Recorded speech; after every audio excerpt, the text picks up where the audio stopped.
જંબુસર તાલુકાના ડોલિયા ગામ નજીક ડોલિયાથી ડેણવા ગામને જોડતા મહત્વના બ્રિજના બાંધકામને લઈને ગંભીર બેદરકારી અને કામની ગુણવત્તા સામે સવાલો ઊભા થયા છે। અંદાજે છેલ્લા 10 વર્ષથી ચાલી રહેલું આ બ્રિજનું કામ હજી સુધી પૂર્ણ ન થતા સ્થાનિકોમાં ભારે રોષ અને અસંતોષનો માહોલ જોવા મળી રહ્યો છે।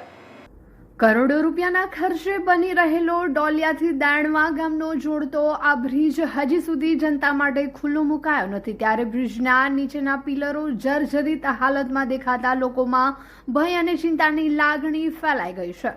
આ સમગ્ર મામલે જંબુસરના માજી ધારાસભ્ય કિરણભાઈ મકવાણાએ સ્થળ પર પહોંચી તપાસ કરતા બ્રિજના કેટલાક પિલરોમાં તિરાડો પડેલી અને સિમેન્ટના ભાગો ઉખડતા તેમજ બાંધકામની જર્જરિત સ્થિતિ નજરે પડતા કામની ગુણવત્તા અંગે ગંભીર સવાલો ઉઠાવ્યા હતા। બ્રિજ હજુ પૂર્ણ પણ થયો નથી, ત્યારે જ આવી હાલત સામે આવતા સ્થાનિકોમાં ભારે ચિંતા વ્યાપી ગઈ છે। સ્થળ તપાસ દરમિયાન વધુ એક ચોંકાવનારી બાબત સામે આવી છે। બ્રિજ પર કામ કરતા મજૂરો કોઈ પણ પ્રકારની પૂરતી સુરક્ષા વ્યવસ્થા વગર જોખમી પરિસ્થિતિમાં કામ કરતા જોવા મળ્યા હતા। મજૂરોને helmet, safety belt, safety shoes સહિતના આવશ્યક સુરક્ષા સાધનો ઉપલબ્ધ કરાવવામાં આવતા નથી હોવાના આક્ષેપો ઉઠી રહ્યા છે। ઊંચાઈ પર કામ કરતા સુરક્ષા નિયમોની ખુલ્લેઆમ અવગણના થતી હોવાનું સ્થાનિકોએ જણાવ્યું હતું। સ્થાનિક લોકોમાં ચર્ચા ચાલી રહી છે કે જ્યારે બ્રિજ હજી સુધી તૈયાર પણ થયો નથી, ત્યારે જ તેના પિલરોમાં જર્જરિત સ્થિતિ દેખાઈ રહી છે, તો ભવિષ્યમાં બ્રિજ કેટલો મજબૂત અને સુરક્ષિત રહેશે? કરોડોના ખર્ચ છતાં કામની ગુણવત્તા અંગે ગંભીર પ્રશ્નો ઊભા થતા લોકોમાં ભારે અસંતોષ જોવા મળી રહ્યો છે।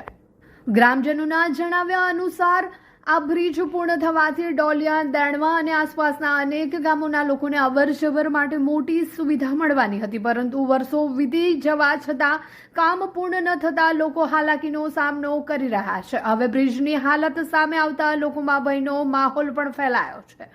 માજી ધારાસભ્ય કિરણભાઈ મકવાણાએ સમગ્ર મામલે ઉચ્ચ સ્તરીય અને નિષ્પક્ષ ટેકનિકલ તપાસ કરવાની માંગ ઉઠાવી હોવાનું જાણવા મળ્યું છે। સાથે આ કામદારોની સુરક્ષા બાબતે કડક પગલાં લેવા તેમજ બાંધકામની ગુણવત્તાની તાત્કાલિક ચકાસણી કરવાની માંગ કરવામાં આવી છે। સ્થાનિકોએ સરકાર અને સંબંધિત વિભાગને માંગ કરી છે કે બ્રિજના કામમાં જો કોઈ બેદરકારી કે ભ્રષ્ટાચાર થયો હોય તો તેની નિષ્પક્ષ તપાસ કરવામાં આવે અને જવાબદારો સામે કડક કાર્યવાહી કરવામાં આવે। સાથે જ કામદારોને ફરજિયાત સુરક્ષા સાધનો પૂરા પાડવામાં આવે અને બ્રિજનું કામ ગુણવત્તાપૂર્વક તેમજ ઝડપથી પૂર્ણ કરવામાં આવે તેવી ઉગ્ર માંગ ઉઠી રહી છે। કિરણસિંહ મકવાણા, પૂર્વ ધારાસભ્ય છે જંબુસર। આજ રોજ ડોલિયા દેણવા બ્રિજનું જે કામ ચાલુ છે એની નિરીક્ષણ માટે આવ્યો હતો। અત્યારે જોયું છે કે જે લેબરો છે આઉટ ઓફ સ્ટેટના છે, એ લોકોએ ખરેખર પોલીસમાં નોંધણી કરાવી છે કે નહીં એ જોવું જોઈએ। બીજું કે એ પોતે ગુનેગાર છે કે નહીં એની પહેલાં તો એના આઈ કાર્ડ પ્રમાણે એને તપાસ કરવી જોઈએ। બીજી વસ્તુ, જે કંઈ લેબરો આવેલા છે ઝારખંડના છે, પણ એ લોકોને કોઈ સેફટી નથી સેફટી બૂટ કે નથી એને માથે એ। બીજી વસ્તુ કે જે કંઈ અત્યારે સ્ટીલ જે વાપરવામાં આવે છે કોટિંગ છે, પણ તમે જોઈ લો છો કે કોટિંગ શાના માટે હોય કે ખરેખર એને કાટ ના લાગે એટલા માટે, પણ આપણને દેખાય જ છે અત્યારે જુઓ કે સળિયા કાટ ખાયેલા જ દેખાય છે।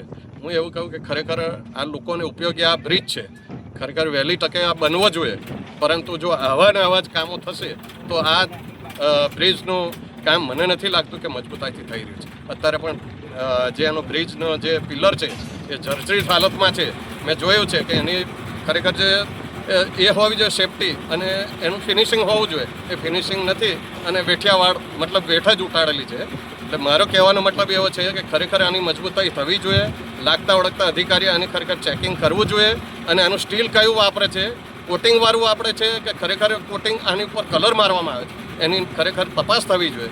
અને જે કંઈક બી ક્યુબ વાપરે છે ટેસ્ટિંગના, એ ક્યુબની પણ લોકો સમક્ષ મૂકવું જોઈએ કે ખરેખર ટેસ્ટિંગ માટેનું ખરેખર પોઝિટિવ છે કે નેગેટિવ, એ પણ આ લોકોએ મૂકવું જોઈએ। હું એવું વિચારી રહ્યો છું કે આગામી દિવસોની અંદર આ જો વહેલી તકે પૂર્ણ નહીં થાય તો હજુ પણ મને એવું લાગે છે કે હજુ 1 વર્ષ નીકળી જશે।